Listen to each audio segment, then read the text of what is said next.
আমার কাছে তো 30% ডাউন পেমেন্ট করারও টাকা নেই, আচ্ছা তো আমি কি কিনতে পারবো না? আবার তার মধ্যে কি কলকাতার মধ্যে 104 পিনকোড সমেত 1 লাখ টাকার জমি তোমরা এতদিন শুনেছো, যে আমাদের প্রচুর ভিডিও রয়েছে 1 লাখ টাকা করে, যেখানে তোমরা কি কি সুবিধা পাচ্ছ অলরেডি জানো, তবু আরেকবার বলে দিই। মানে বসবাসযোগ্য যেই জায়গাটা হয় বসবাস কলকাতা, করতে পারবে, তাই তো? হ্যাঁ। আচ্ছা এরম কেউ দিতে পারবে না, পয়সা কথা কেউ দিতে পারবে না মার্কেটে। আচ্ছা আচ্ছা, তার মানে বুঝতে পারছি 1 লাখ টাকার জমিতে তোমরা সমস্ত রকম সুবিধাই পেয়ে যাচ্ছ।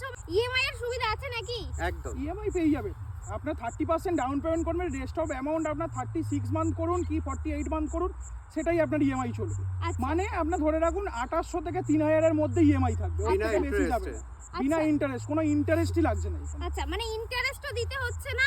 যে টাকাটা আপনারা মাসে মাসে ইএমআই দেন, ধরুন অন্য কোনো জায়গায় বাইক না কিনে আমার মনে হয় জমি কেনা জমি ভালো। কেনাটা বেস্ট হবে। আর একটা কথা আমি ভিডিওর মধ্যে বলে দিই, অনেকজন ভাবে যে না, আমার কাছে তো 30% ডাউন পেমেন্ট করারও টাকা নেই, আচ্ছা তো আমি কি কিনতে পারবো না? হ্যাঁ। অনেকজন করে, আমাদের ফোন করে। হুম। আমরা তাদেরকে বলি আপনি অফিসে আসুন, যেটা আপনার মনে হবে সেরকম আমরা করে দেওয়ার চেষ্টা করব। আচ্ছা, মানে সেটা আপনি অফিসে এসে ভিজিট করুন বা আপনারা ল্যান্ড দেখে যান, দেখে তারপরে যদি আপনার মনে হয় যে এই জমিগুলো ঠিকঠাক আছে ঠিকঠাক আছে, সমস্ত হ্যাঁ। কিছু, তারপরে অফিসে এসে কথাবার্তা বলে কিন্তু এই জমিগুলো আপনারা বুকিং করতে পারবেন স্ক্রিনে দেওয়া নাম্বারে।